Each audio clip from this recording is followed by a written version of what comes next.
எங்கள் நேசிக்கமாக பரிசுத்தமுள்ள பிதாவே சுவாமி ஆண்டவரே, இந்த அருமையான மாலை பொழுதுக்காக நன்றி செலுத்துகிறேன் ஆண்டவரே. தகப்பனே ஆண்டவரே, எங்கள் ஒரு சிறு குடும்பமாக இந்த தேவனுடைய பாதத்தில் நாங்கள் வந்திருக்கிறோம் சுவாமி. உங்கள் சத்தியத்தை ஆண்டவரே தகப்பனே, எவ்வளோ ஒரு இக்கட்டான சூழ்நிலையிலும் ஆண்டவரே இதோ ஆண்டவரே உமது சகோதரரை தகப்பனே நீர் எங்களுக்கு கொடுத்து ஆண்டவரே உங்கள் சத்தியத்தை இக்கட்டான சூழ்நிலையிலும் எங்களுக்கு உமது வேத வசனத்தை எங்களுக்கு கொடுத்திருக்கிறீர் ஆண்டவரே. அதுக்காக நன்றி செலுத்துகிறேன் சுவாமி. ஆண்டவரே ஆண்டவர் தகப்பனே, அவருக்கு நேர்பட்ட ஆண்டவரே எல்லா துன்பங்களிலும் என் தேவனாய் கர்த்தர் கூட இருந்தீர், பாதுகாத்து கொண்டீர் ஆண்டவரே. ஆண்டவரே ஏதோ ஆண்டவரே சுவாமி மகனை மறைத்த ஆண்டவரே என் தேவனாய் கர்த்தர் வெளிப்பட்டு வருகிறீர், அதுக்கு நன்றி செலுத்துகிறேன் ஆண்டவரே. ஆண்டவர் தகப்பனே, அவரோட எல்லா நேரங்களிலும் என் தேவனாய் கர்த்தர் கூட இருந்தீர், வழிநடத்தினீர். பல சகல துக்கங்களிலும் என் தேவனாய் கர்த்தர் அவருக்கு தேட்டர்களாக இருந்தீர் ஆண்டவர், அதுக்காக நன்றி செலுத்துகிறேன் சுவாமி.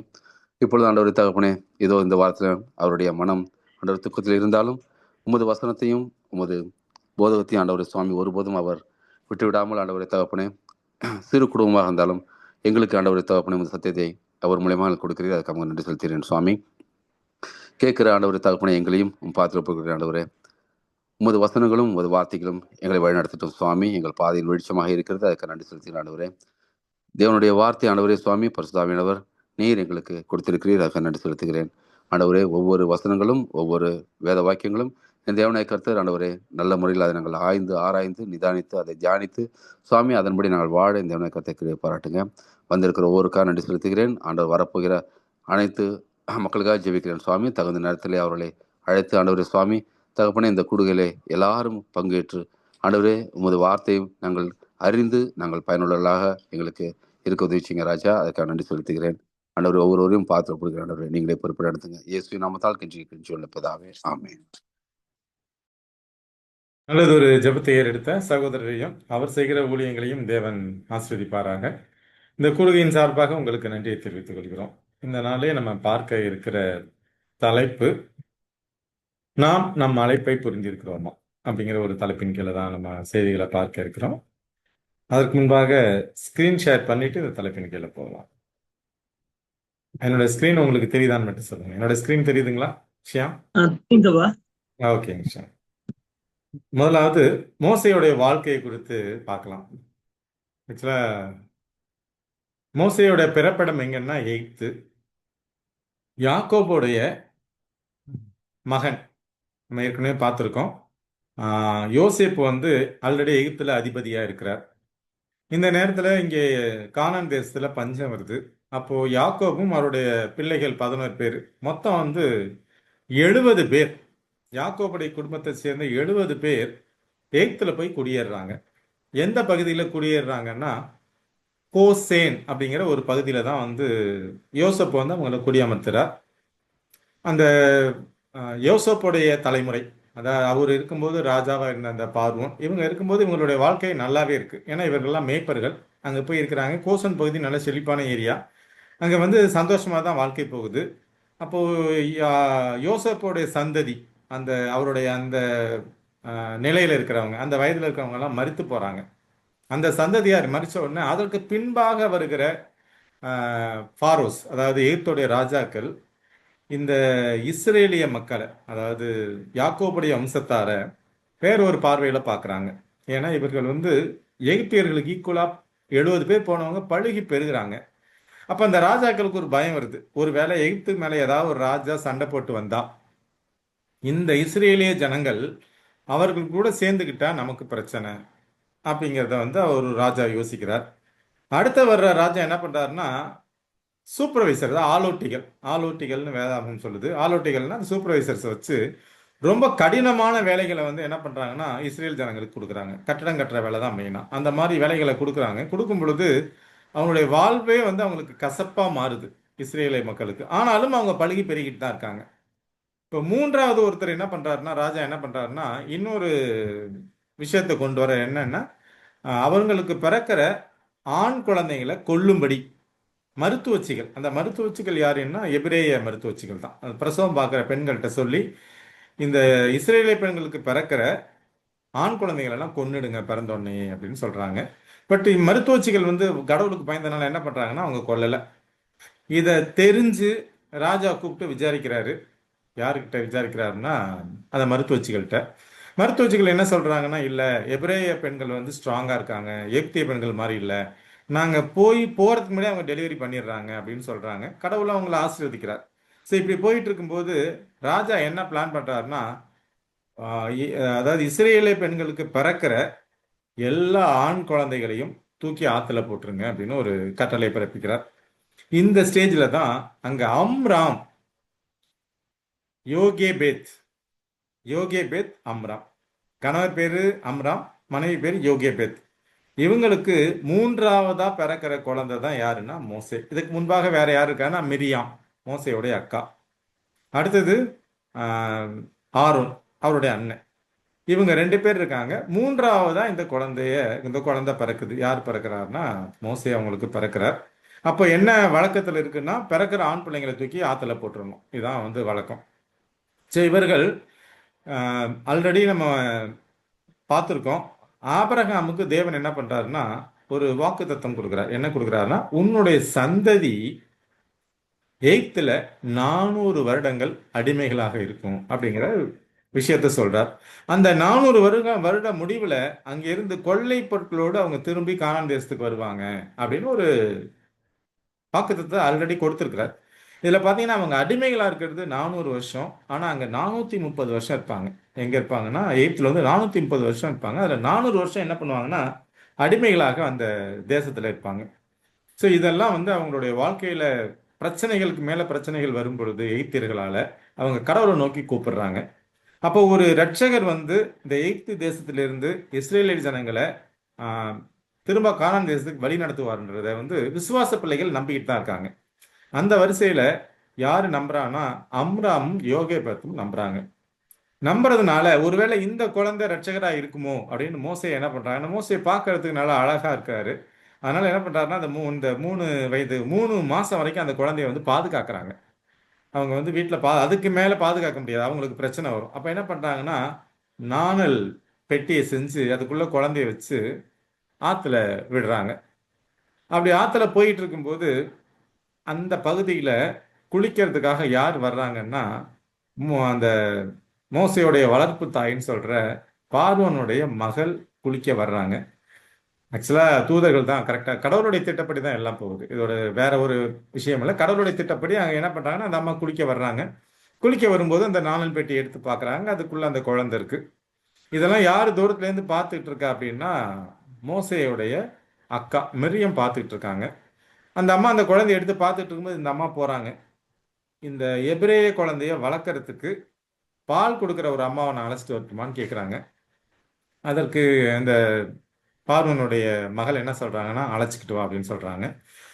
இந்த பொண்ணு போயிட்டு தன்னுடைய அந்த குழந்தையுடைய அம்மாவாகிய யோகேபேத்தையே அழைச்சிட்டு வர்றாங்க. அழைச்சிட்டு வந்த உடனே பார்வனுடைய மகள் என்ன பண்றாங்க, இளவரசி இந்த குழந்தைய நீ 12 வயசு வரைக்கும் வளர்த்து 12 வயசு முடிஞ்சவொடனே என்கிட்ட கொண்டு வந்து கொடு. இதை வளர்க்கறதுக்கு உனக்கு மாசம் மாசம் நான் சம்பளம் தர்றேன். இப்படிதான் சொல்லி அந்த குழந்தைய வந்து திரும்ப அவங்க அம்மா கையில உப்பு கொடுக்குறாங்க. அந்த அம்மா அந்த குழந்தைய எடுத்துட்டு போய் வளர்க்குறாங்க. இப்போ அந்த அம்மாவுக்கு தன்னுடைய குழந்தைய தான் வளர்க்குற அந்த சான்ஸ் கிடைச்சிருக்கு. அப்போ அந்த அம்மாவுக்கு யோகியபேத்துக்கு என்னன்னா மொத்தம் 3 குழந்தைங்க. ஒரு பெண் குழந்தை மெரியாம், 2 ஆண் குழந்தைங்க, ஒன்று ஆரோன், அடுத்தது மோசே. அந்த 2 பேரோட அவங்க வந்து அதிகமாக கவனம் எடுத்து யாரை வளர்க்குறாங்கன்னா மோசையை தான் வளர்க்குறாங்க. 12 வயசு வரைக்கும் அவருக்கு எல்லாத்தையுமே சொல்லி கொடுத்துறாங்க. கடவுளை பற்றின எல்லா விஷயத்தையும் என்ன பண்ணுறாங்கன்னு சொல்லி கொடுத்து அவங்க வந்து வளர்க்குறாங்க. 12 வயசு முடிஞ்ச உடனே மோசேவை கொண்டு போய் யார்கிட்ட கொடுக்குறாங்கன்னா அரண்மனையில் விட்டுறாங்க. அரண்மனையில் விட்ட உடனே இதை வந்து ஜலத்திலிருந்து இந்த குழந்தைய நான் எடுத்தேன்னு சொல்லிட்டு பார்வனுடைய குமாரத்தி தான் என்ன பண்றாங்கன்னா மோசேன்ற பேரையே அந்த அம்மா தான் வைக்கிறாங்க, இளவரசி தான் வைக்கிறாங்க. இதுதான் மோசையுடைய வாழ்க்கை. இப்போ மோசே என்ன பண்றாருன்னா அரண்மனையில வளர்றாரு. இதுக்கு முன்னாடி எங்க வாழ்ந்தாருன்னா குடிசையில தான் வாழ்ந்தாரு. இப்ப எங்க போயிட்டாரு, அரண்மனையில போய் வாழ்ந்துட்டாரு. அந்த நேரத்துல பார்வோன் என்ன பண்றாருன்னா இந்த மோசேக்கு எல்லா கலைகளையும் கத்துக் கொடுக்குறார். எல்லா கலைகள்னா சண்டை போடுறது, வாள், அந்த போர்க்கலைகள் எல்லாத்தையும் கத்துக் கொடுக்குறாரு. போர்க்கலைகளோட அவங்களுடைய கலாச்சாரத்தை சொல்லி கொடுக்குறாங்க. ரெண்டாவது அவங்களுடைய தேவர்களை பத்தின வழிபாடு விஷயங்களை சொல்லி கொடுக்குறாங்க. தேவர்களை பத்தி வழிபாடுனா மோஸ்ட்லி எல்லாம் சிலை வழிபாடு தான். அந்த மாதிரி விஷயத்த சொல்லி கொடுக்கும்போது மோசே 12 வருஷம் வரைக்கும் கத்துக்கிட்ட விஷயங்கள் வேற. ஆனா இங்க வந்து கத்துக்கிற விஷயங்கள் வேறையா இருந்தாலும் அவருடைய மனசு அதோட ஒன்றலை. ஏன்னா அவர் சின்ன வயசுல இருந்து அவருடைய மனசுல அவங்க அம்மா பதிய வச்ச விஷயங்கள் தான் அவர்கிட்ட ஞாபகத்துல இருக்கு. அதனால அவர் அரண்மனையில எவ்வளவு வருஷம் இருக்கிறாருன்னு பார்த்தீங்கன்னா 40 வருஷம் இருந்தாலும் அவர் எல்லா வகையிலையும் பெஸ்டா வரார். அப்போ பார்வோன் எப்படி யோசிக்கிறாருன்னா தன்னுடைய பேரனாகிய மோசேவை தனக்கு அப்புறம் ராஜாவாக ஆக்கிறதுக்கு அவர் பிளான் பண்றார். ஸோ இதுதான் வந்து அவருடைய எகிப்துல அவருடைய வாழ்க்கை. இப்போ மோசே என்ன பண்றாருன்னா ஒரு நாள் அரண்மனை விட்டு வெளியே வர்றாரு. அப்போ ஒரு எபிரேயனுக்கும், எபிரேயர்னா இஸ்ரேவேலர், எபிரேயனுக்கும் இந்த பக்கம் பார்த்தீங்கன்னா எகிப்தியனுக்கு சண்டை நடக்குது. இதுல மோசே என்ன பண்றாருன்னா எகிப்தியனை கொன்னு அந்த எபிரேயனுக்கு வந்து நல்லது செய்யறார். கொன்னது மட்டும் இல்ல, யாரும் பார்க்கல அப்படின்னு பார்த்துட்டு கொன்ன எகிப்தியன் என்ன பண்றாருன்னா குழி தோண்டி புதைச்சிடுறாரு. அடுத்த நாள் வர்றாரு, 2 எபிரேயர்கள் சண்டை போட்டுட்டு இருக்காங்க. அப்போ போய் என்னப்பா நீங்க 2 பேரும் அண்ணன் தம்பிங்க, நீங்க சண்டை போட்டுக்கலாமா அப்படின்னு பேசும்போது அவங்க என்ன சொல்றாங்கன்னா, நீ நேத்து அவனை கொண்டது மாதிரி என்னையும் கொல்ல பாக்குறியா, நீ என்ன எங்களுக்கு வந்து நீ என்ன நடுவர் அப்படிங்கிற மாதிரியான வார்த்தைகளை விடும்போது மோசேக்கு பயம் வந்துருது. இந்த விஷயங்கள் எல்லாருமே எல்லா விஷயங்களும் இவனை இது மாதிரி எகிப்தியரை கொன்ன விஷயங்கள் எல்லாம் எங்க காதுக்கு போயிருக்குன்னா பார்வோனுக்கு போயிடுச்சு. அப்ப பார்வோன் மோசேயை கொலை பண்ண யோசிக்கும் பொழுது மோசே அந்த நாட்டை விட்டு தப்பிச்சு எங்க போறாருன்னா மீதியான் தேசத்துக்கு போறார். மீதியான் தேசத்துக்கு போறாரு. அங்க சிப்போரால மேரேஜ் பண்றாரு. அவங்க மாமனார் ஒரு ஆசாரியன். இந்த கதையெல்லாம் நமக்கு தெரிஞ்ச விஷயம்.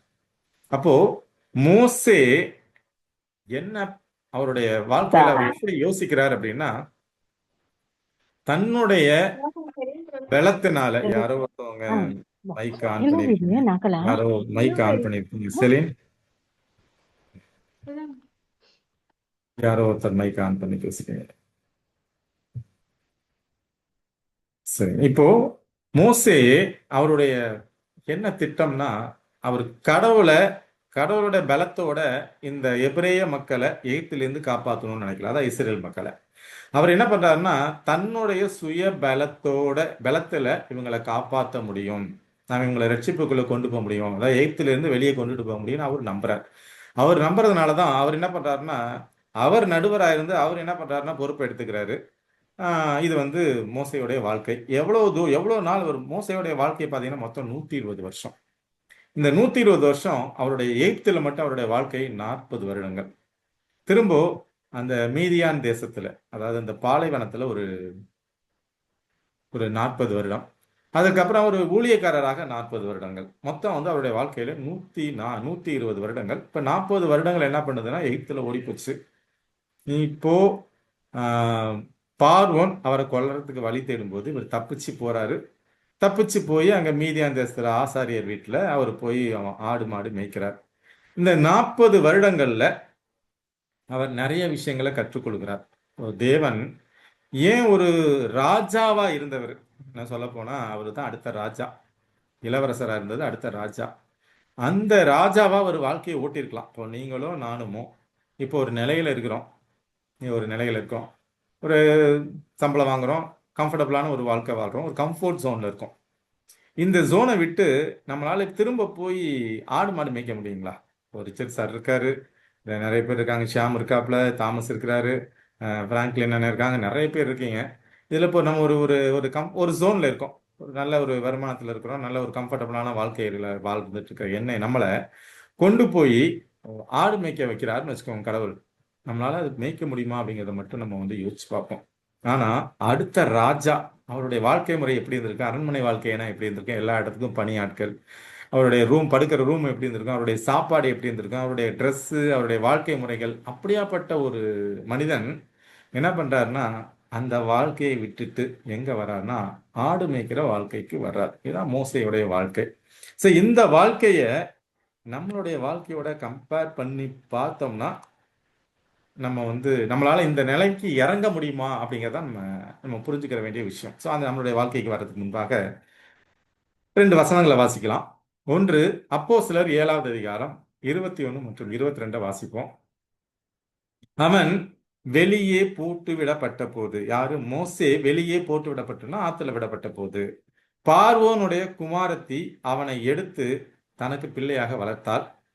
மோசே எகிப்தியருடைய சகல சாஸ்திரங்களிலும் கற்பிக்கப்பட்டு வாக்கிலும் செய்கையிலும் வல்லவனான். இப்ப அவனை வந்து என்ன பண்றாங்க, போட்டதுக்கு அப்புறம் அவன் மோசே வந்து பார்வோனுடைய குமாரத்தின் அரண்மனைக்குள்ள போயாச்சு. அங்க வந்து சகல சாஸ்திரங்களிலும் எகிப்தியருக்குன்னு ஒரு சில விஷயங்கள் இருக்கும் பாருங்க, அதுல சகல சாஸ்திரங்களிலும் கற்பிக்கப்பட்டு எல்லா விஷயத்தையும் சொல்லி கொடுத்துட்டாங்க. ஏன்னா அடுத்த ராஜா வாக்கிலும் செய்கையிலும் வல்லவனானான், பெரிய ஆள் ஆயிட்டான்.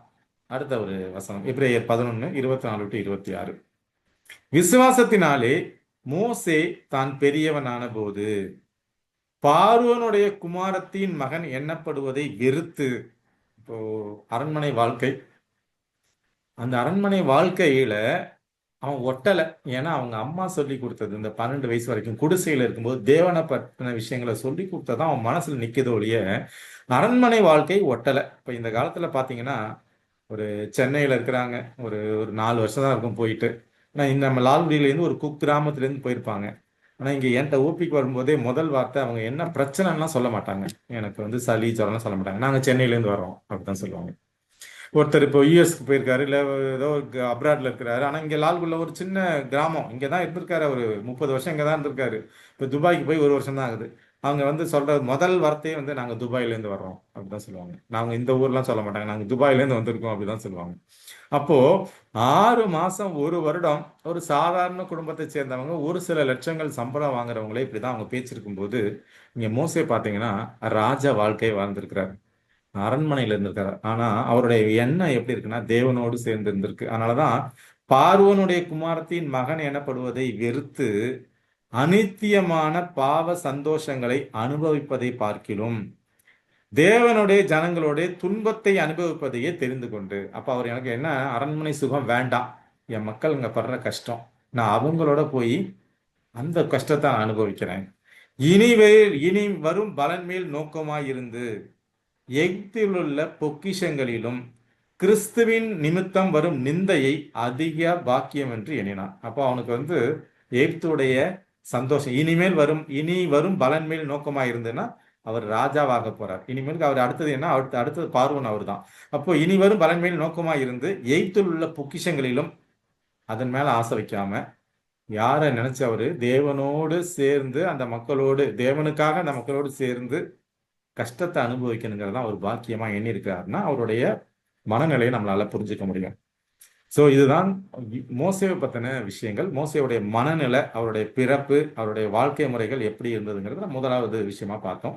இப்போ இந்த டாபிக் உள்ள போறதுக்கு முன்பாக ஒரு சிறிய ஜெபம் செய்துட்டு போவான்.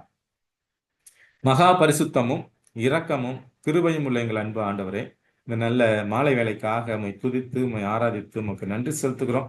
இந்த மாலை வேலையிலும் நாங்கள் அனைவரும் ஒரு சமூகத்தில் எங்களை தாழ்த்துகிறோம், எங்களை ஒப்பு கொடுக்கிறோம். நாங்கள் அற்பரும் பாவிகளும் நீசருமாய் இருக்கிறோம் சாமி. அப்படிப்பட்ட எங்களையும் தேவன் முன்குறித்து அழைத்து, ஆண்டவரை ஏதோ பாதாளத்தில் கிடந்த எங்களை தூக்கி எடுத்து உமது சத்தியத்தை சொல்லிக் கொடுத்து உமது ஜீவனுக்கு போற பாதை காண்பது அதில் நடத்தி வருகிறீர். இந்த மாபெரும் இரக்கங்களுக்காக உமக்கு நன்றி செலுத்துகிறோம் சாமி. தொடர்ந்து உமது இரக்கங்களும் கிருபையும் எங்கள் அனைவரையும் தொடரும்படியாக உமது சமூகத்தில் நாங்கள் கெஞ்சுகிறோம் சாமி. ஆண்டவரே, இந்த நாளிலேயும் ஒரு சத்திய வசனங்களை நாங்கள் தியானிக்க வந்திருக்கிறோம். தேவன் தாமே இந்த கூடுகையை தலைமையேற்று நடத்தி தரும்படியாக அது கரங்களில் அர்ப்பணிக்கிறோம் சாமி. இந்த சத்தியத்தை அடிமை பேசுவதற்கு எந்த ஒரு தகுதியும் இல்லை.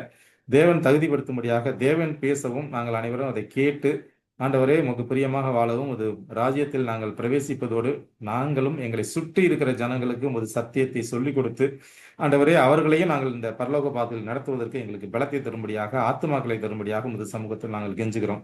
ஆரம்பம் முதல் கடைசி வரையும் ஒரு பிரசன்னம், ஒரு ஆவியானுடைய ஒத்தாசை இந்த இடத்துல இருக்கும்படியாக, எங்கள் அனைவரோடும் இருக்கும்படியாக இரட்சகரும் மீட்பதுமாகிய இயேசு கிறிஸ்துவின் நாமத்தில் கெஞ்சுகிறோம் நல்ல பிதாவே, ஆமென். இப்போ மோசேயுடைய வாழ்க்கையை பார்த்தோம். இப்ப நம்முடைய வாழ்க்கை எப்படி இருக்கு? நம்மளால இப்போ ஒரு கம்ஃபர்ட் ஜோன், இப்போ ஏசியில தூங்குறோம், ஒரு நல்ல வீட்டில் இருக்கிறோம், ஒரு வேலை, இதெல்லாம் விட்டுட்டு போற ஒரு சூழல் வந்தா நம்மளால போக முடியுமா? இந்த இடத்துல எனக்கு உலகம் முக்கியமா இல்ல கடவுள் முக்கியமாங்கிற ஒரு முடிவெடுக்கிற ஒரு நிலைக்குள்ள நம்ம அனைவரும் இருக்கோம். அதே இடத்துலதான் யார் இருந்தாருன்னா மோசேவும் இருந்தார். மோசேவுக்கு அரண்மனை வாழ்க்கையா இல்ல தேவனுடைய ஜனங்களோட கஷ்டப்படுற வாழ்க்கையா அப்படின்னா அவர் என்ன பண்றாரு?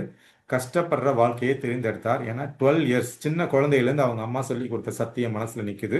ஆனா அரண்மனை வாழ்க்கை வேணான்னு போறாரு. இன்னைக்கு நாமளோ நம்மளுடைய பிள்ளைகளோ அந்த நிலைக்குள்ள நம்ம இருக்கிறோமாங்கிறத நம்ம ஒவ்வொருத்தரும் யோசிச்சு பார்க்கணும்.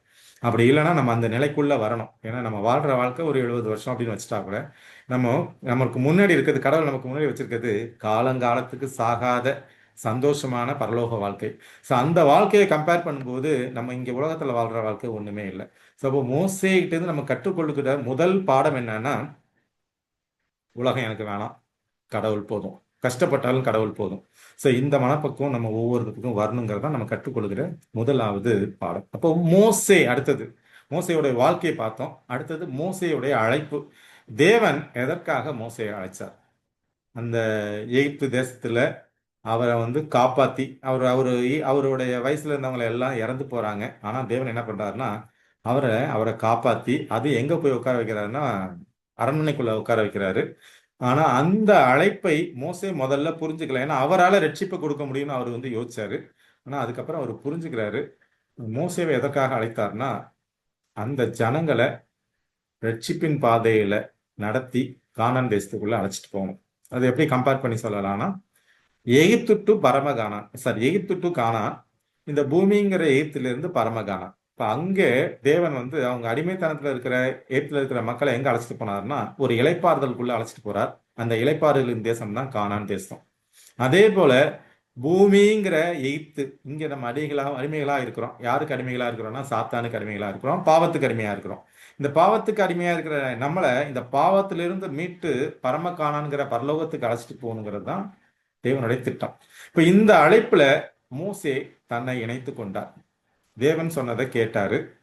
அந்த மாதிரி அந்த இஸ்ரேல் ஜனங்களை சரியான பாதையில் நடத்தினார். அப்போ இதே அழைப்பை தான் தேவன் நம்மகிட்டையும் கொடுத்திருக்கிறார்.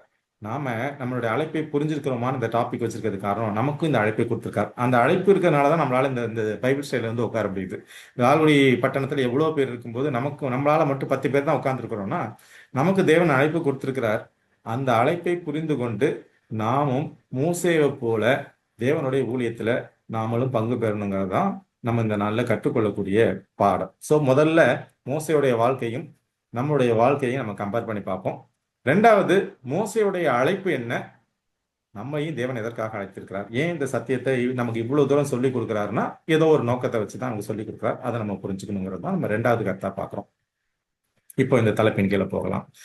யாத்திராகமம் 3வது அதிகாரம் 2 மற்றும் 3 வசனங்களை வாசிக்கிறேன். அங்கே கர்த்தருடைய தூதனானவர் ஒரு முட்செடியின் நடுவிலிருந்து உண்டான அக்கினி ஜுவாலையிலே நின்று அவனுக்கு தரிசனமானார். அப்பொழுது அவன் உற்று பார்த்தான். முட்செடி அக்கினியால் ஜுவாலித்து எரிந்தும் அது வெந்து போகாமல் இருந்தது. இப்போ மோசே ஆடு மேய்ச்சிட்டு இருக்கும்போது ஒரு முட்செடி பத்தி எரியுது. ஆனா பொதுவா செடி எரிஞ்சா என்ன ஆகும்னா சாம்பல் ஆகணும், கருகி போகணும். ஆனா அது செடி கருகலை, அது அப்படியே இருக்கு, ஆனா எரிஞ்சுக்கிட்டு இருக்கு. அங்க யார் இருக்காருன்னா, கர்த்தருடைய தூதனானவர் அங்க உள்ள இருக்காரு. எங்க இருக்கிறாருன்னா, முட்செடிக்கு நடுவுல யார் இருக்காருன்னா கர்த்தருடைய தூதனானவர் இருக்காரு. நம்ம ஆல்ரெடி பார்த்திருக்கோம். நம்ம பழைய ஏற்பாட்டில் கிறிஸ்துங்கிற ஒரு டாபிக்ல கர்த்தருடைய தூதனானவர்னா யாருன்னா அது கிறிஸ்துவை குறிக்கிற ஒரு வார்த்தை. அதுதான் கர்த்தருடைய தூதனானவர். இந்த இடத்துல நம்ம அவருக்கு கம்பேர் பண்ணி பார்க்கலாம். அப்போ அங்க பாக்குறோம், கர்த்தருடைய தூதனானவர் எங்க இருக்கிறாருன்னா அக்னி முட்செடியின் நடுவுல இருக்கிறாரு. முட்செடி என்ன பண்ணுது, எரிஞ்சுக்கிட்டு இருக்கு. இதுதான் அடுத்த வசனம். அப்பொழுது மோசே, இந்த முட்செடி வெந்து போகாது இருக்கிறது என்ன, நான் கிட்ட போய் இந்த அற்புத காட்சியை பார்ப்பேன் என்றான். முட்செடி எரிஞ்சு போகாம இருக்கிறது எப்படி அப்படின்னா அவனுக்கு ஆச்சரியமா இருக்கு. பக்கத்துல போய் பாக்குறேங்கிறான். அப்ப இந்த முட்செடி எதை குறிக்குது? கர்த்தருடைய தூதனானவர் யாருங்கிறது பின்னால வசனத்தோட பார்க்கலாம். இப்ப இந்த முட்செடி யாரை குறிக்குதுன்னா அது கிறிஸ்து. இன்னும் சொல்ல போனா நாம. இப்ப முட்செடிங்கிறது, முள்ளுங்கிறது யாரு? இப்ப நம்ம ஆபிரகாம் ஆதாமா பார்த்தோம். ஆதாமுக்கு என்ன பண்ணுதுன்னா முள்ளும் குறுக்கும்.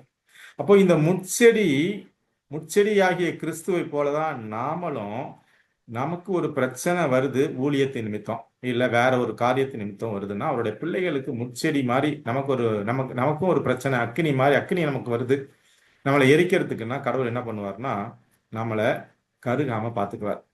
ஒரு ஊழியத்தை செய்யறோம், அந்த ஊழியத்தின் நிமித்தம் ஒரு துன்பம் வருதுன்னா தேவன் என்ன பண்ணுவார்னா அந்த முட்செடியை போல நம்மளை என்ன பண்ணுவார்னா பாதுகாத்து கருகாம நடத்துவாருங்கிறத நம்ம இதுல இருந்து புரிஞ்சுக்கலாம். இது ஒரு ஆவிக்குரிய அர்த்தம். முட்செடிங்கிறது கிறிஸ்துவ குறிச்சாலும், முட்செடி போல நமக்கு ஒரு பிரச்சனை வரும் பொழுது நம்மளை என்ன பண்ணுவார்னா தேவன் அந்த துன்பத்திலிருந்து பாதுகாப்பார். நமக்கு பிரச்சனை வந்தாலும் நம்மளை காப்பாற்றுவாருங்கிறத புரிஞ்சுக்கலாம். இப்போ அந்த முட்செடி, அதுக்கு நடுவில் யார் இருக்கிறா? கர்த்தருடைய தூதனானவர். 4, 5, 6 வாச்சோம்னா, அவன் பார்க்கும்படி கிட்ட வருகிறதை கர்த்தர் கண்டார். நம்ம வசனத்துல பார்த்தோம், அந்த முட்செடிக்கு நடுவுல, நெருப்புக்கு நடுவுல யார் இருக்காருன்னா கர்த்தருடைய தூதனானவர். இந்த வசனம் என்ன சொல்லுதுன்னா, அவன் பார்க்கும்படி கிட்ட வருகிறதை கர்த்தர் கண்டார். அப்போ உள்ள கர்த்தருடைய தூதனானவர் ஈக்குவல் டு கர்த்தர். முட்செடியின் நடுவிலிருந்து தேவன் அவனை நோக்கி மோசே மோசே என்று கூப்பிட்டார். அவன் இதோ அடியேன் இருக்கிறேன் என்றான். இப்போ முதல்ல பார்த்தோம் கர்த்தருடைய தூதனானவர். இங்க பார்த்தோம் அவர் யாருன்னா கர்த்தர். அடுத்த வார்த்தையில என்ன வருதுன்னா இல்ல அவர் தேவன். அப்ப கர்த்தருடைய தூதனானவர் ஈக்குவல் டு கர்த்தர் ஈக்குவல் டு தேவன். அப்போ மூணு பேருமே ஒண்ணுதான். அவர் யாருன்னா அவர் தேவன். தேவன் தான் என்ன பண்றாரு, முட்செடிக்கு நடுவுல இருந்து மோசேவை கூப்பிடுறார். அப்பொழுது அவர் இங்கே கிட்டி சேராயாக, உன் கால்களில் இருக்கிற பாதரட்சையை கழற்றி போடு, நீ நிற்கிற இடம் பரிசுத்த பூமி என்றார். பின்னும் அவர், நான் ஆபிரகாமின் தேவனும் ஈசாக்கின் தேவனும் யாக்கோபின் தேவனுமாகிய உன் பிதாக்களுடைய தேவனாய் இருக்கிறேன் என்றார். மோசே தேவனை நோக்கி பார்க்க பயந்ததினால் தன் முகத்தை மூடிக்கொண்டார். இப்ப இந்த இடத்துல தேவன் என்ன சொல்றாருன்னா, மோசையை பார்த்து, பக்கத்துல வராத, உன் செருப்பை கழட்டி போய் நிக்கிற பூமி புண்ணிய பூமி பரிசுத்த பூமி அப்படின்னு என்ன சொல்றாருன்னா மோசே சொல்றாரு. அது மட்டும் தேவன் சொல்றார். அது மட்டுமல்ல, என்ன சொல்றாருன்னா, நான் உங்க அப்பாவுடைய கடவுள், உன் தாத்தாவுடைய கடவுள், உன் முப்பாட்டனுடைய கடவுள். சோ நான் ஆபிரகாமின் தேவனும் ஈசாக்கின் தேவனும் யாக்கோபின் தேவனுமா இருக்கிற உன் பிதாக்களுடைய தேவன் அப்படின்னு தான் யாருங்கிறத, தேவன் யாருங்கிறத மோசே கிட்ட முதல்ல வெளிப்படுத்துறார். அவனுக்கு நீ யாருங்கிறத புரிய வைக்கிறார். அப்படின்னா மனிதர்கள் எல்லாரும் பாவத்துல தான் கிடக்குறோம். ஆனா இந்த உலகத்துல இயேசு கிறிஸ்துவை தவிர இந்த உலகத்துல ஒரு மனிதனும் நல்லவன் இல்லை, எல்லாரும் பாவிகள் தான். எல்லாரும் ஏதோ ஒரு வகையில பாவத்தை செய்திருக்கிறோம். அதனால என்ன பண்ணாது, பக்கத்துல வராது, சரி நிக்கிற பூமி பரிசுத்த பூமி அப்படின்னு சொல்லிட்டு மோசேயுடைய நிலையையும், இன்றைக்கு நம்முடைய நிலைமையும் அதே தான். மோசே பாவம் செய்திருக்கிறான், பரிசுத்தமா இல்லை அப்படின்னா நீங்களும் நானும் பரிசுத்தமா இல்லை அப்படின்றதான் அர்த்தம். சோ அப்போ நம்முடைய நிலையை தேவன் என்ன பண்றாருன்னா சுட்டி காமிக்கிறார். மோசையுடைய நிலையை சுட்டி காமிக்கிறார். அவர் யாருங்கிறது என்ன பண்றாருன்னா மோசைக்கு சொல்றார். இப்ப நம்ம பார்த்தது முதலாவது மோசையுடைய வாழ்க்கையை பார்த்தோம். மோசையை தேவன் எதற்காக அழைத்தாருங்கிறத பார்த்தோம். நம்முடைய வாழ்க்கையை அதோட கம்பேர் பண்ணிக்கிட்டோம். நம்மளை எதற்காக தேவன் இன்றைக்கு இந்த சத்தியத்துக்காக அழைச்சிருக்கிறாருங்கிறத நம்ம பார்த்துக்கிட்டோம். மூன்றாவது, அவர் யாரு, அவர் யாருன்னா ஆபிரகாம் தேவன், ஈசாக்கின் தேவன், அவருடைய பிதாக்களின் தேவன் சொல்றாரு.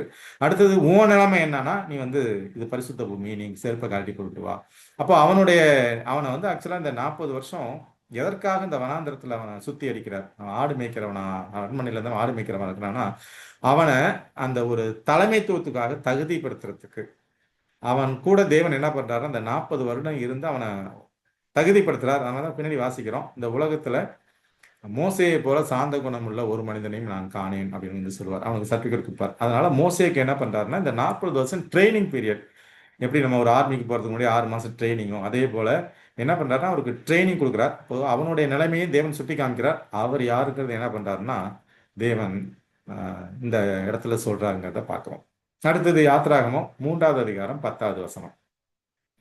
நீ இஸ்ரேல் புத்திரராகி என் ஜனத்தை எகிப்திலிருந்து அழைத்து வரும்படி உன்னை பார்வோன் இடத்திற்கு அனுப்புவேன், வா என்றார். இப்போ முற்செடியிலிருந்து என்ன தேவன் பேசுறாருன்னா, நீ வா, எகிப்தில இருந்து இஸ்ரேல் ஜனங்களை என்ன பண்ணுவேன், அங்கிருந்து வெளியே அழைச்சிட்டு வர்றதுக்கு, பார்வோன்ட்ட பேசுறதுக்கு உன்னை அனுப்புறேன். இதுதான் அங்க சொல்லப்பட்ட வார்த்தை. அப்போ மோசையுடைய வாழ்க்கை, மோசையுடைய அழைப்பு, மோசையுடைய நிலைமை என்ன அப்படிங்கிறத சொல்லிட்டு அடுத்தது அவனுக்கு ஒரு பொறுப்பை கொடுக்குறாரு. என்ன பொறுப்பை கொடுக்குறாருன்னா, நீங்க தான் என்ன பண்ணணும், போய் பார்வோன்ட்ட பேசி இஸ்ரேலில் இருக்கிற எகிப்தில் இருக்கிற இஸ்ரேல் ஜனங்களை அழைச்சிக்கிட்டு வரணும். எங்க அழைச்சிட்டு போகணும், கானான் தேசத்தை அழைச்சிட்டு போகணும். இதுதான் அவனுக்கு கொடுக்கப்பட்ட பொறுப்பு.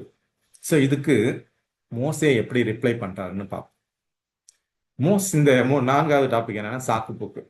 மோசே எத்தனை சாக்கு போக்குகள் சொல்றாருங்க அதை பார்க்கலாம். 5 சாக்கு போக்கு சொல்வார். முதலாவது சாக்கு போக்கு என்ன, மோசேவை கூப்பிடுறாரு. எதற்காக, எகிப்தில் இருக்கிற இஸ்ரேல் ஜனங்கள் படுற வேதனையை கடவுள் கேட்டு அங்க இருந்து வெளியே அழைச்சிட்டு வர்றதுக்கு அவனை பார்வோன்ட்டு அனுப்புறதுக்கு தான் கூப்பிடுறாரு. அவன் என்ன பண்றான், சாக்கு போக்கு சொல்றான். என்னென்ன சாக்கு போக்கு சொல்றான்னு பார்க்கலாம். யாத்திராகமம் 3வது அதிகாரம் 9, 10, 11 இந்த 3 வசனங்களை வாசிக்கிறேன்.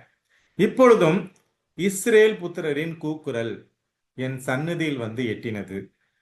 எகிப்தியர் அவர்களை ஒடுக்குதலையும் கண்டேன். நீ இஸ்ரேல் புத்திரராகி என் ஜனத்தை எகிப்திலிருந்து அழைத்து வரும்படி உன்னை பார்வோன் இடத்துக்கு அனுப்புவேன், வா என்றார். அப்பொழுது மோசே தேவனை நோக்கி, பார்வோன் இடத்துக்கு போகவும் இஸ்ரேல் புத்திரரை எகிப்திலிருந்து அழைத்து வரவும் நான் எம்மாத்திரம் என்றான். இப்போ கூப்பிடுறாரு, தேவன் கூப்பிடுறாரு, போய் என்ன பண்ணு, போய் அழைச்சிட்டு வான்னு அனுப்புறதுக்கு கூப்பிடுறாரு. இவன் என்ன சொல்றான்? நான் எம்மாத்திரம். ஏன் அந்த ஒரு வார்த்தையை அவன் சொல்லணும் அப்படின்னா, மெயினா அவன் தனக்கு தகுதி இல்லைன்றத உணர்றான். அவன் வந்து இந்த பெரிய வேலைக்கு எனக்கு தகுதி கிடையாது, நான் அதுக்கு தகுதியான ஆள் இல்லை. அப்போ முதல்ல அவன் மறுக்கிறான். தேவன் ஒரு ஒரு விஷயத்த சொல்றாரு, "நீ வா" அப்படின்னு கூப்பிடுறாரு. இவன் என்ன பண்றான்? நான் எம்மாத்திரம், என்னையால போக முடியாது, என்னால போய் அவங்கள அழைச்சிட்டு வர முடியாது, நான் ஒரு சாதாரண ஆளு. நான் என்ன பண்ணுவேன், அங்க போய் அவங்கள்ட்ட எல்லாம் என்னால பேச முடியும், பேசி அழைச்சிட்டு வர முடியும், எனக்கு அந்த தகுதி கிடையாது. சரி, ராஜா கிட்ட போய் பேசுற அளவுக்கு தகுதி கிடையாது. ஆக்சுவலா ஒரு காலத்துல அந்த அரண்மனையில வளர்ந்த ஆளு. இப்போ அவருடைய இப்போ அவருக்கு 40 வருஷம்ன்றது, 40 வருஷத்துல அவரு ராஜாவா இருந்த ஆட்கள்லாம் இறந்திருப்பாங்க, புது ஆட்கள் வந்திருப்பாங்க. ஆனா இங்க என்ன சொல்றாருன்னா, தேவனுடைய கருத்துக்கு ஒரு மறுப்பு தெரிவிக்கிறார். நான் எம்மாத்திரம், நான் போக முடியாது அப்படிங்கிற மாதிரி தான் முதலாவது மறுப்பை சொல்றார், சாக்கு போக்க சொல்றார். அப்போ தேவன் அதுக்கு என்ன பதில் சொல்றாருன்னா, அதற்கு அவர், நான் உன்னோடே இருப்பேன். பா, நீ மட்டும் இல்ல, உனக்கு தகுதி இல்லாம இல்ல, நான் உன் கூட இருப்பேன். நீ என நீ ஜனத்தை எகிப்திலிருந்து அழைத்து வந்த பின் நீங்கள் இந்த மலையில் தேவனுக்கு ஆராதனை செய்வீர்கள். நான் உன்னை அனுப்பினேன் என்பதற்கு இதுவே அடையாளம் என்றார். இப்ப நீ போய் அழைச்சிட்டு வந்துட்டு, இப்ப நீ நிக்கிற பாரு ஓரேப் மலை, இந்த ஓரேப் மலையில நீ என்ன பண்ணுவீங்க? எல்லாரும் வந்து எனக்கு ஆராதனை செய்வீங்க, நான் உங்க கூட இருப்பேன், நீ போயிட்டு வா அப்படின்னு அவரு பதில் கொடுக்கிறார். முதல் கேள்வி அவன் கேட்கறதுக்கு, கடவுள் கேட்டதுக்கு நான் ஏமாத்துறோம். அதுக்கு தேவன் கொடுத்த பதில், இல்ல, நீங்க போய் அழைச்சிட்டு வாங்க, இந்த மலையில தான் நீங்க என்ன பண்ணுவீங்க, வந்து போயிட்டு அழைச்சிட்டு வந்து இங்க வந்து ஆராதனை செய்வீங்க, இதுதான் அடையாளம், நான் உங்க கூட இருப்பேன். முதல் கருத்து, முதல் மறுப்பு. இரண்டாவது, அப்பொழுது மோசே தேவனை நோக்கி, நான் இஸ்ரவேல் புத்தரிடத்தில் போய் உங்கள் பிதாக்களுடைய தேவன் உங்களிடத்தில் என்னை அனுப்பினார் என்று அவர்களுக்கு சொல்லும்போது அவருடைய நாமம் என்ன என்று அவர்கள் என்னிடத்தில் கேட்டால் நான் அவர்களுக்கு என்ன சொல்லுவேன்? அடுத்த ஒரு கேள்வியை போறார் மோசே, எப்படியா தட்டி கழிக்கிறதுக்கு. நான் இங்க இருந்து போய் அங்க உள்ள ஆட்கள்கிட்ட சொன்னேன்னா, எப்பா அவர் யார்ப்பா, அவருடைய பேர் என்ன? ஏன்னா அங்க உள்ள பாதி பேருக்கு மேல என்ன பண்றாங்கன்னா, எகிப்திய கலாச்சாரத்தோட கலந்துருவாங்க. கொஞ்சம் பேர் தேவனுக்கு உண்மையா இருப்பாங்க, மீதி பேர் அந்த கலாச்சாரத்தோட கலந்துருப்பாங்க. அப்ப யாரு நீ, என்ன அவர் யாருப்பா, நீ சந்திச்சா அவர் பேர் என்னப்பா அப்படின்னு கேட்டா நான் என்ன சொல்லுவேன்? ரெண்டாவது கருத்தை என்ன பண்றாருன்னா மோசையை முன்வைக்கிறார், ரெண்டாவது மறுப்பை. அதற்கு தேவன் 14-15, அதற்கு தேவன், இருக்கிறவராகவே இருக்கிறேன். அவர் என்ன சொல்றாரு? இருக்கிறவராக இருக்கிறேன் என்று மோசையுடனே சொல்லி இருக்கிறேன். மோசையுடனே சொல்லி இருக்கிறேன் என்பவர் என்னை உங்களிடத்துக்கு அனுப்பினார் என்று இஸ்ரவேல் புத்திரருடைய சொல்வாயாக என்றார். அப்ப இருக்கிறவராகவே இருக்கிறேன்னா என்னன்னா, அவருக்கு முடிவே கிடையாது. தேவனுக்கு முடிவே கிடையாது. அவர் என்றென்றைக்கும் ஜீவித்திருக்கிறவருங்கிறது தான் இதோடைய அர்த்தம். இருக்கிறவராக இருக்கிறேன் என்று மோசையுடனே சொல்லி, இருக்கிறேன் என்பவர் என்னை உங்களிடத்துக்கு அனுப்பினார்னு போய் சொல்லுப்பா அப்படின்னு வந்து சொல்றார். அப்ப தேவன் அதற்கும் ஒரு இரண்டாவது கருத்துக்கும் ஒரு பதில் சொல்றார். என் பேர் என்னன்னா இருக்கிறவராக இருக்கிறேன் அப்படிங்கிறது. மேலும் தேவன் மோசையை நோக்கி, ஆபிரகாமின் தேவனும் ஈசாக்கின் தேவனும் யாக்கோபின் தேவனுமாயிருக்கிற உங்கள் பிதாக்களுடைய தேவனாகிய கர்த்தர் என்னை உங்களிடத்திற்கு அனுப்பினார் என்று நீ இஸ்ரேல் புத்திரருக்கு சொல்வாயாக. என்றென்றைக்கும் இதுவே என் நாமம், தலைமுறை தலைமுறை தோறும் இதுவே என் பேர் பிரஸ்தாபம். அடுத்த விஷயத்தையும் சொல்றாரு. என்ன சொல்றேன்னா, இருக்கிறவராக இருக்கிறேன் மட்டும் இல்ல, நான் வந்து யாருடைய தேவன்னா, ஆபிரகாமின் தேவன், ஈசாக்கின் தேவன், யாக்கோபின் தேவன் சொல்றாரு. இப்போ நம்ம பின்னால வாசிக்கிறோம், இவங்களுக்கெல்லாம் நான் எப்படி அறிமுகமானேன், உனக்கு நான் எப்படி அறிமுகமானேன், இவர்களுக்கெல்லாம் நான் என்ன பண்ணேன்னா சர்வ வல்லமை உள்ள தேவன்னு நான் அறிமுகமானேன், உனக்கு மட்டும்தான் நான் என்ன எப்படி அறிமுகமாயிருக்கிறேன்னா யெகோவா என் நாமத்தினாலே அப்படிங்கிறத நம்ம ஏற்கனவே வாசிச்சிருக்கோம். அப்ப இங்கே ஆபிரகாமின் தேவன், ஈசாக்கின் தேவன், யாக்கோபின் தேவன் என்ன பண்றாருன்னா மோசே கிட்ட சொல்றாரு. இது ரெண்டாவது கருத்து. இப்போ மோசையுடைய மூணாவது கருத்துக்குள்ள வரலாம். இதுக்கு எங்க வரணும்னா, யாத்திராகமம் 4வது அதிகாரம் முதல் 3 வசனங்களை வாசிப்போம். அப்பொழுது மோசே, அவர்கள் என்னை நம்பார்கள், என் வாக்குக்கு செவி கொடார்கள், கர்த்தர் உனக்கு தரிசனமாகவில்லை என்று சொல்வார்கள் என்றார். இப்ப என்ன சொல்றான்? அவங்க எப்படி என்னை நம்புவாங்க? நான் போயிட்டு தேவனை என்னை சந்திச்சாரு, நான் உங்களெல்லாம் எகிப்திலிருந்து வெளியே கானானுக்கு அழைச்சிட்டு வரதுக்கு சொல்லியிருக்கிறாருன்னு சொன்னா எப்படி என்னை நம்புவாங்க அப்படின்னு மூணாவது கேள்வியை கேட்கிறான் மோசே. அதற்கு கர்த்தர் அவனை நோக்கி, உன் கையில் இருக்கிறது என்ன என்றார். ஒரு கோல் என்றான். அதை தரையிலே போடு என்றார். அவன் அதை தரையிலே போட்ட போது அது சர்ப்பமாயிற்று. மோசே அதற்கு விலகி ஓடினான். இப்போ கோலை கீழே போட சொல்றாரு. என்ன ஆகுதுன்னா பாம்பா மாறிடுது. அப்பொழுது கர்த்தர் மோசையை நோக்கி, உன் கையை நீட்டி அதன் வாளை பிடி என்றார். அவன் தன் கையை நீட்டி அதை பிடித்த போது அது அவன் கையிலே கோலாயிற்று. இப்போ ஆபிரகாமின் தேவனும் ஈசாக்கின் தேவனும் யாக்கோபின் தேவனுமா இருக்கிற தங்கள் பிதாக்களுடைய தேவனாகிய கர்த்தர் உனக்கு தரிசனமானதே, அவர்கள் நம்புவதற்கு இதுவே அடையாளம் என்றார். ஸோ அவங்க கேட்டதுக்கு என்னை எப்படி நம்புவாங்கன்றதுக்கு கடவுள் ஒரு அடையாளத்தை காமிச்சார். ஒரு அடையாளத்தை மட்டுமா காமிச்சார்னா 3 அடையாளத்தை காமிக்கிறார். அந்த 3 என்னன்னா, மேலும் கர்த்தர் அவனை நோக்கி உன் கையை உன் மடியிலே போடு என்றார். அவன் தன் கையை தன் மடியிலே போட்டு அதை வெளியே எடுக்கும்போது இதோ அவன் கை உறைந்த மலையைப் போல வெண்குஷ்டம் பிடித்திருந்தது. அவர் உன் கையை திரும்பவும் உன் மடியிலே போடு என்றார். அவன் தன் கையை திரும்ப தன் மடியிலே போட்டு தன் மடியிலிருந்து அதை வெளியே எடுத்த போது அது திரும்ப அவனுடைய மற்ற சதையை போலாயிற்று. அப்போ வெண்குஷ்டம் பிடிச்சது மாதிரி இருந்துச்சு, திரும்ப நார்மலுக்கு வந்துருச்சு. இது 2வது அற்புதத்தை சொல்லித்தரார். 3வது என்னன்னா, அப்பொழுது அவர் முந்தின அடையாளத்தை அவர்கள் கண்டு உன்னை நம்பாமலும் உனக்கு செவி கொடாமலும் போனால் பிந்தின அடையாளத்தை கண்டு நம்புவார்கள். 2 அடையாளங்களையும் அவர்கள் நம்பாமலும் உன் வாக்குக்கு செவி கொடாமலும் இருப்பார்களானால் அப்பொழுது நீ நதியின் தண்ணீரை மொண்டு நிலத்தில் ஊற்றுவாயாக. நதியில் மொண்ட தண்ணீர் வெட்டாந்தரையில ரத்தமாகும். இப்ப தண்ணி எடுத்து ஊற்றினா ரத்தமாகும். ஸோ குஷ்டம் பிடிச்ச கை நார்மலுக்கு வருது, கோல் பாம்பாகுது, அடுத்து தண்ணி எடுத்து ஊற்றினே ரத்தமாக மாறுது. இதை போய் செஞ்சு காமிச்சேன்னா கண்டிப்பா என்ன பண்ணுவாங்கன்னா உன்னை நம்புவாங்க அப்படின்றத தேவன் சொல்றார். ஸோ இதோட மோசே விடல. திரும்ப 10, 11, 12. அப்பொழுது மோசே கர்த்தரை நோக்கி, ஆண்டவரே, இதற்கு முன்னாவது தேவரீர் உமது அடியானோடு பேசினதற்கு பின்னாவது நான் வாக்கு வல்லவன் அல்ல, நான் திக்குவாயனும் மந்த நாவும் உள்ளவன் என்றான்.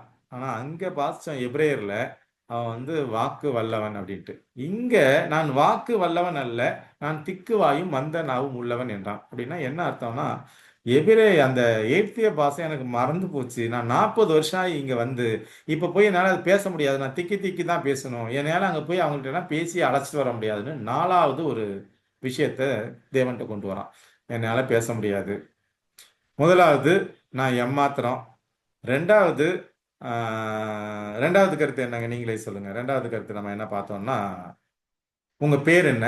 3வது கருத்து அவங்க என்னை நம்ப மாட்டாங்க. 4வது கருத்து என்னன்னு பார்த்தீங்கன்னா, எனக்கு பேச தெரியாது, நான் திக்குவாயும் மந்த நாவும் உள்ளவன். அப்பொழுது கர்த்தர் அவனை நோக்கி, மனுஷனுக்கு வாயை உண்டாக்கினவர் யார்? ஊமையனையும் செவிடனையும் பார்வையுள்ளவனையும் குருடனையும் உண்டாக்கினவர் யார்? கர்த்தராகிய நான் அல்லவா? ஆதலால் நீ போ, நான் உன் வாயோடு இருந்து நீ பேச வேண்டியதை உனக்கு போதிப்பேன் என்றார். இப்ப என்ன சொல்றாரு? போ, நான் பேசுறேன், உனக்காக பேசுறேன் அப்படின்னு சொல்றாரு. அது மட்டும் அல்ல, 13, 14 பாத்தீங்கன்னா, உனக்கு கூட யாரை அனுப்புறேன் அப்படின்னா ஆரோனை அனுப்புறேன்னு சொல்றாரு. திரும்ப 5வது சாக்கு போக்க சொல்றான். என்ன அதற்கு அவன், ஆண்டவரே, நீர் அனுப்ப சித்தமா இருக்கிற யாரையாகிலும் அனுப்பும் என்றான். இப்ப 5வது கருத்து என்ன சொல்றான்? என்னால முடியாது, என்னால போக முடியாது, நீங்க வேற யாரையும் அனுப்புங்கன்னு சொல்றான். அப்பொழுது கர்த்தர் மோசேயின் மேல் கோபம் உண்டவராகி, லேவியனாகிய ஆரோன் உன் சகோதரன் அல்லவா? அவன் நன்றாய் பேசுகிறவன் என்று அறிவேன். அவன் உன்னை சந்திக்க புறப்பட்டு வருகிறான். உன்னை காணும்போது அவன் இருதயம் மகிழும். நீ அவனோடு பேசி அவன் வாயில் வார்த்தைகளை போடு. நான் உன் வாயிலும் அவன் வாயிலும் இருந்து நீங்கள் செய்ய வேண்டியதை உங்களுக்கு உணர்த்துவேன். அவன் உனக்கு பதிலாக ஜனங்களோட பேசுவான். இவ்விதமாய் அவன் உனக்கு வாயாக இருப்பான், நீ அவனுக்கு தேவனாக இருப்பாய். நீ பேசவே வேணாம், நீ கூட போ. உனக்கு பதிலா யார் பேசுவா? ஆரோன் பேசுவான். ஆக்சுவலாக அங்கே பார்த்தீங்கன்னா மோசே தான் ஃபுல்லாக பேசுவான். ஆரோனை விட மோசே தான் எல்லாத்தையும் பேசுவாருன்றத வச்சுக்கோங்களேன். அதனால என்ன பண்றாரு? தேவன் 5 சாக்கு போக்க தேவனுக்கு முன்பாக மோசே சொல்லுகிறார். முதலாவது மோசையுடைய வாழ்க்கையை பார்த்தோம், அதோட நம்மளுடைய வாழ்க்கையோட கம்பேர் பண்ணோம். அடுத்தாப்புல அவனுடைய அழைப்பு, அடுத்தது அவனுடைய சாக்கு போக்கு. இப்போ தேவன் உங்களையும் என்னையும் அழைத்திருக்கிறார்ன்றதை விட நீங்களும் நானும் சாக்கு போக்கு சொல்றோமா? ஒரு சத்தியத்தை சொல்ற வேண்டிய ஒரு சூழல் வர்ற இடத்துல கூச்சப்பட்டுக்கிட்டு என்னால பேச முடியாது, நான் பேசினா அவங்க ஏதாவது தப்பா எடுத்துப்பாங்க, அப்போ அது மாதிரி நம்ம மனசுல யோசிக்கிறோமா? பேசினா ஏதாவது அவங்க தப்பா நினைச்சுக்கிட்டா என்ன பண்றது? நம்மளை பத்தி வேற ஒரு பார்வையில பார்ப்பாங்களே. என்னுடைய ரொம்ப க்ளோஸ் நம்மளுடைய ஃப்ரெண்ட்ஸா இருக்கலாம், இல்ல பக்கத்து வீடா இருக்கலாம், இல்ல எதிர்த்த வீடா இருக்கலாம், இல்ல நம்மள்ட்ட பழகிறவங்களா இருக்கலாம், காய் விற்கிறவங்களா இருந்து யாரோ ஒருத்தர், நம்மளால தைரியமா நம்மளால பேச முடியுமா? இல்ல மோசே மாதிரி நாம இன்னும் சாக்கு போக்கு சொல்லிட்டு இருக்கிறோமா? இப்ப நம்மளுடைய அழைப்பை நாம் புரிந்து கொண்டு, ஏதோ நான் சத்தியத்தை கத்துக்கிட்டேன், நான் பரலோக பாதையில நடக்கிறேன், நான் பரலோகத்துக்கு போயிடுவேன் அப்படிங்கிற ஒரு நிலைக்குள்ள யோசிக்காம, மோசே நான் எகிப்துல இருந்தேன், அரண்மனையில இருந்து ராஜாவானா நான் சந்தோஷமா இருப்பேன் அப்படின்னு நினைக்காம அவன் என்ன பண்றான்? தன்னுடைய ஜனங்களுக்காக போய் கஷ்டப்பட்டு நினைக்கும் போது, இப்ப நீங்களும் நானும் நாம மட்டும் பரலோகத்துக்கு போகணும் அப்படிங்கிற நிலையை தாண்டி நீங்களும் நானும் நம்மளை சுற்றி இருக்கிற ஜனங்களையும் பரலோக பாதையில நடத்துவதற்கு நம்ம என்ன பண்ணணும்னா சத்தியத்தை அவர்கள்ட்ட சொல்ல வேண்டிய ஒரு கட்டாயத்துக்குள்ள இருக்கிறோம். ஏன்னா அறுப்பு மிகுதி வேலையாட்கள் கம்மின்னு ஆண்டவர் சொல்லியிருக்கிறார். அப்போ நிறைய ஜனங்கள் இந்த உலகத்துல இருக்கிறாங்க. அவங்களுக்கு சத்தியத்தை சொல்ல வேண்டியது நம்மளுடைய கடமை.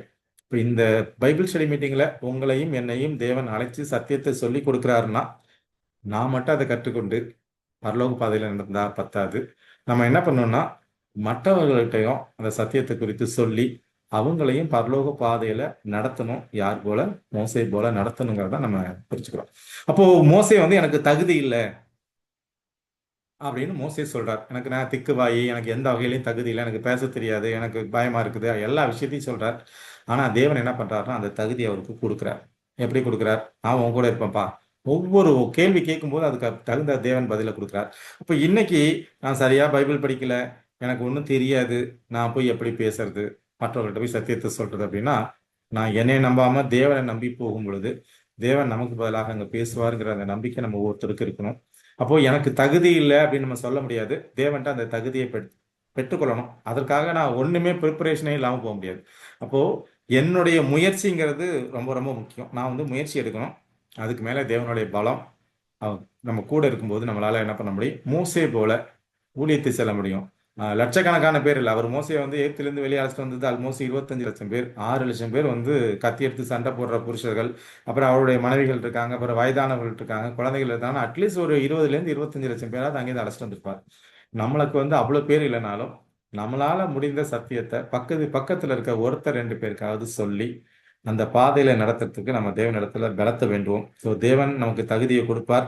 நம்ம நமக்கான ஆத்துமாக்களுக்காக ஜெபம் பண்ணுவோம். எங்களுக்கான ஆத்துமாக்களை கொடுங்க, நாங்கள் போய் யாரை சந்திக்கணும், யார்கிட்ட சத்தியத்தை குறித்து பேசணும் அப்படிங்கிற விஷயத்த நம்ம கடவுள்கிட்ட கேட்டு நமக்கான ஆத்துமாக்களை பெற்றுக்கொண்டு தேவன் எதற்காக ஏதோ ஒரு இடத்துல இருந்த நம்மளை ஒன்றாக கூட்டியிருக்கிறார், எதுக்காக நம்மளை இந்த சத்தியத்துக்குள்ள அழைச்சிருக்கிறாருங்கிறத புரிஞ்சுக்கிட்டு நம்ம ஒவ்வொருத்தரும் தேவனுடைய ஊழியத்தை செய்வோம், தேவனுடைய ஊழியத்தை தாங்குவோம். வாய்ப்பை கொடுத்த தேவனுக்கும் இந்த கூடுகையில் பங்கு பெற்ற உங்கள் அனைவருக்கும் என்னுடைய நன்றியை தெரிவித்துக் கொள்கிறேன்.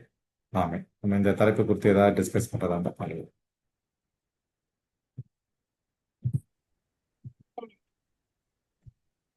ஜெபம்.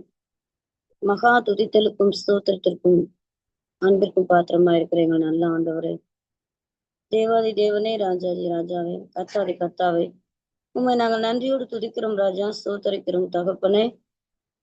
இந்த நாளிலும் இந்த வேளையிலும் கூட அப்பா, அந்த நேரத்தை நாங்கள் உம்முடைய சத்தியத்தை கேட்கும்படியாக ஒதுக்கி சுவாமி, உம்முடைய சத்திய வசனங்களை ஆண்டவரே தாசன் மூலமாக ஆண்டவரே நீர் எங்களுக்கு எடுத்துரைத்த கிருபைக்காக நன்றி செலுத்துகிறோம் சுவாமி. தகப்பனே, இதோ மோசே தன்னுடைய வாழ்க்கையில சுவாமி அநேக ஸ்லாக்கியங்களை ஆண்டவரை விட்டு கொடுத்து உமக்கென்று சுவாமி உம்முடைய மக்களை வழிநடத்தி சுவாமி. ஆண்டவரே, இதோ இஸ்ரேல் மக்களை வழிநடத்துவது மிகவும் கடினமான செயலாக இருந்தாலும் கூட சுவாமி, நீர் அவரோடு கூட இருந்து அவரை தாங்கி வழிநடத்துவது சுவாமி. நன்றி செலுத்துகிறோம் தகப்பனே. ஆண்டவரே, அவர் தன்னுடைய அந்த ராஜபோக வாழ்க்கையை விட்டு ஆண்டவரே உமக்காக ஊழியம் பார்த்தது போல சுவாமி, நாங்கள் எங்களுடைய வாழ்க்கையில் ஆண்டவரே எங்களுக்கு இருக்கக்கூடிய ஸ்லாக்கியங்களை விட்டு உமக்கென்று நாங்கள் வாழ்வதற்கு ஒரு சூழல் ஏற்பட்டாலும் அந்த வாழ்க்கையை நாங்கள் தெரிந்தெடுத்துக் கொள்ளத்தக்க அந்த சத்துவத்தையும் பலத்தையும் நீர் எங்களுக்கு கொடுக்கும்படியாக கெஞ்சுகிறோம் சுவாமி. கர்த்தாவேதான் நாங்கள் இந்த வசனங்களை கேட்பதோடு மாத்திரம் அல்லாமல் அதன்படி நாங்கள் எங்களுடைய வாழ்க்கையில ஜீவிக்க பரிசுத்தாவியினர் தாமே எங்களை கரம் பிடித்து வழிநடத்தி செல்ல வேண்டுமா கூட உங்களுடைய பொற்பாதம் பண்ணி செபிக்கிறோம். ஆண்டவரே, நாங்கள் ஆண்டவரே உமக்கு முன்மாதிரியான வாழ்க்கை வாழ நீங்க அனுக்கிரகம் செய்யும் தகப்பனே. உங்களுடைய திட்டத்தின்படி எங்களை வழிநடத்துங்க. இந்த நாளிலும் இந்த வேலையிலும் கூட சுவாமி, கர்த்தாவேதோ மகனை நீங்க ஆண்டவரே ஆசீர்வதித்து சுவாமி அவரை வழிநடத்தி செல்ல வேண்டுமா கெஞ்சுகிறோம். அவருடைய குடும்பத்தை நீங்கள் ஆசீர்வதிக்க வேண்டுமா கெஞ்சுகிறோம். இந்த செப வழியை நீங்கள் பொருட்படுத்திக் கொண்ட தயவுக்காக நன்றி செலுத்துகிறோம். இந்த செப வழியிலே கலந்து கொண்டிருக்கக்கூடிய அத்தனை குடும்பங்களுக்காக எல்லாரையும் அவருடைய தேவைகளுக்கு தக்கபடி நீர் ஆசீர்வதித்து சந்திக்க வேண்டுமா கெஞ்சுகிறோம். துதிக்க நமக்கு எல்லாவற்றையும் உங்க பெயரளிக்கிறோம்.